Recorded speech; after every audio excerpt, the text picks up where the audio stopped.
It resembled a wheeled bread box. Take your time. Boxy. Totally forgettable. This is the type of van that you pass by without giving it a second thought.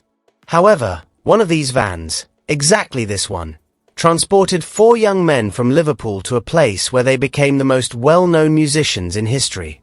On this countdown, that is the top priority. You won't be able to look at an old British van the same way after we arrive, I can assure you. 7 secrets. Just one countdown. The Austin J2 minibus was constructed between 1956 and 1967. Furthermore, it was concealing more than anyone had ever disclosed. From now on. The 7th. Keycap 7 number 7. The most innovative thing no one ever discussed. This is where we begin. Of the 7 secrets, it is arguably the most significant. The first van manufactured by BMC using a unitary structure was the Austin J2. To put it simply, every business vehicle in Britain was constructed on a different chassis frame prior to the arrival of the J2. The body was positioned like a hat on top of a massive steel ladder that sat beneath. Heavy, complicated, outdated. That was eliminated by the J2. Its structural structure and body were combined into a single steel piece by pressing and welding. More powerful, lighter, more stiff, more contemporary. This was significant advancement for 1956.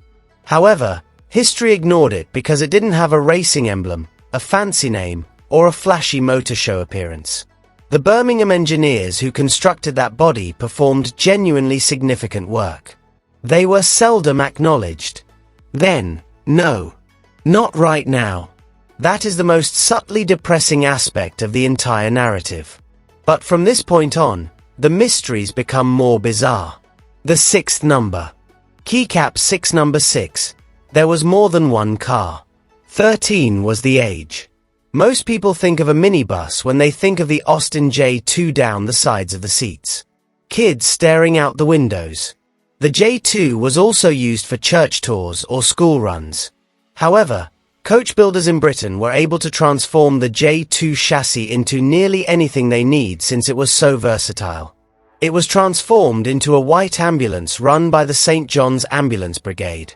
Dressed in dark green, it was converted into a military personnel carrier and put to use by the British Army. Years before the term campervan became commonplace, it was transformed into a campervan with fold-out beds and curtains. It was converted into a police van, a portable library, a delivery car with a high canopy, a minibus from the church, a workhorse at school. Van, pickup, minibus, and open chassis cab were the 4 base models available from the factory. The last one was an open invitation to become a coach builder. British inventiveness heartily embraced this. Just one chassis, just one engine, 13 distinct lives. Now that we are at number 5, the story of this vehicle takes a surprising turn. Keycap 5 number 5. British engineers traveled to Germany to construct this van. This is something that BMC never once promoted. Engineers at British Motor Corporation didn't start from scratch when they set out to design the J2 in the middle of the 1950s. They went shopping in Germany. They purchased a Ford FK1000, a German forward control van that was first presented in 1953, hauled it back to Birmingham, and thoroughly examined it. The same wheelbase. The same floor panels with ribs. The identical rear door with a side hinge. The same fundamental design. Everything is reminiscent of the German original. The adored national workhorse of Britain had a German godfather. And BMC kept it a secret from everyone. The crucial point is that they didn't just replicate it. They took that German concept and turned it into something truly superior. A monocoque body made entirely of steel. A curved windscreen in one piece. A borrowed inspiration encased in real British engineering. The bones were taken and created something superior. You cannot unsee this once you have realized it. However, the key that made drivers happy every cold morning is number 4. Keycap 4 number 4. Prior to most British homes, This van had central heating. The engine of a typical car is located far ahead of you, quiet, and confined beneath a long hood. Not in the J2. The engine was positioned directly above the driver since the J2 had a forward control arrangement. Beneath your feet, next to your legs. Only a thin steel cover separating them from you. In order to maximize passenger and cargo space, the engineers designed it in this manner. Thoughtful for 1956. However, the side effect was something that no one completely expected. That steel cover was blissfully warm after only a few miles of driving. J2 drivers silently enjoyed their unintentional foot warmer on a chilly January morning in Britain, when mornings are actually rather chilly. For fresh air, the passengers were provided with a roof ventilator. The driver became heated. Prior to the majority of British homes, the J2 had central heating. And that was not how it was designed. Endearing. Unintentional. Totally British. Let's move on to number 3. This one has to do with money. Additionally, there was a legal loophole that allowed the larger bus to be less expensive than the smaller one. 3. The larger bus was legally less expensive than the smaller one. This one caused consumers to pause and double-check their calculations. The 13-seat J2 minibus was designated as a public service vehicle by the British government in 1957, making it a legitimate bus under the law. Additionally, there was no purchase tax on buses. Every single dime of it. On the other hand, the smaller 10-seat model was categorized as a private vehicle.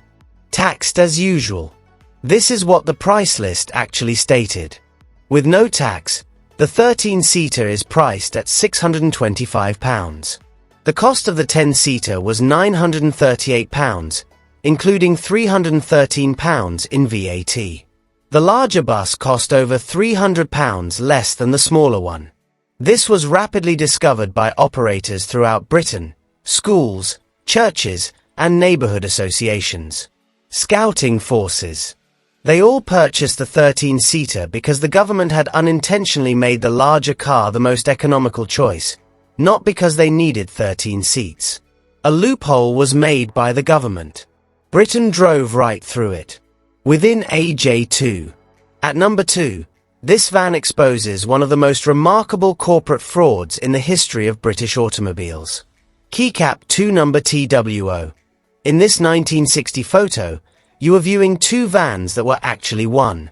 On a British street, a Morris J2 and an Austin J2 are parked next to each other. They have distinct appearances. The Morris has a towering, prominent grille with vertical bars in the shape of a pear. The Austin boasts a larger, lower grille that exudes confidence. Two distinct faces.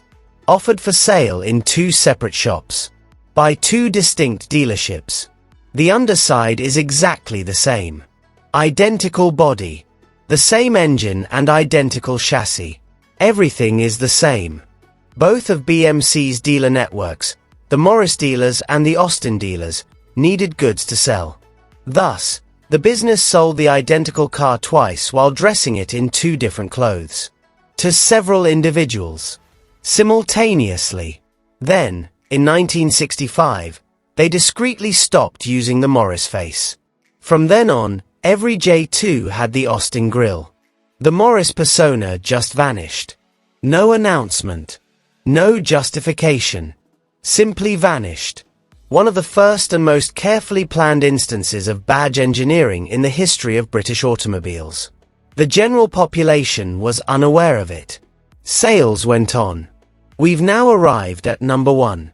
In the first 15 seconds of this film, I revealed a secret to you. The narrative that links the most significant event in popular music history to this modest, bread box-shaped vehicle made in Birmingham. First place. 1. The Beatles were transported to Hamburg by it. August of 1960. Hamburg, Germany, has extended an offer to 4 talented Liverpool musicians for their first professional music residence. They are not yet well known. They're not even very good yet. John Lennon, Paul McCartney, George Harrison, and Pete Best are just four young men who have a gig but no way to get there. Alan Williams, their manager, had a Morris J2 van. He put them in, and he drove them all the way across Europe to the clubs of the Reeperbahn in Hamburg, passing via England, the Channel, France, Belgium, and Germany. Everything was built atop those Hamburg residences. For weeks at a time, they would play for 8 hours every night. Many music historians believe that those Hamburg evenings served as the catalyst for the formation of the greatest band in human history from four distinct individuals. Not a single note was played by the J2. It wrote no lyrics at all. Not a single chord was composed by it. However, it transported those who would. And the history of popular music in the 20th century might have been very different without that van and that trip in August 1960. That was not included in the sales brochure. In the showroom, no one brought it up. It was not painted on the van's side. However, it did occur. It is recorded. Furthermore, it is the most subtly remarkable footnote in the history of the British auto industry. From 1956 until 1967, the Austin J2 minibus was in production. Quiet, reliable service for 11 years. Gathered in Colombia, Australia, New Zealand, and Britain. Used by ambulance services, schools, churches, armies, and for Liverpool musicians who had no idea what they were going to become. The J2 vanished without fanfare when BMC eventually decommissioned it. No parting version. Not a commemorative run. It vanished in a single day. For a mobile bread box, it's not too awful. Have you ever driven a J2, owned one, or known someone who did? Perhaps there was one at your school. Perhaps your dad was a professional driver. Perhaps you recall the fragrance, the sound, or the cozy engine cover on a chilly morning. Leave a comment with your recollection. We are all part of these stories. They should also be maintained alive. Give this piece of lost British history to someone you know if you think they might enjoy it. There are some stories that are too good to be quietly forgotten.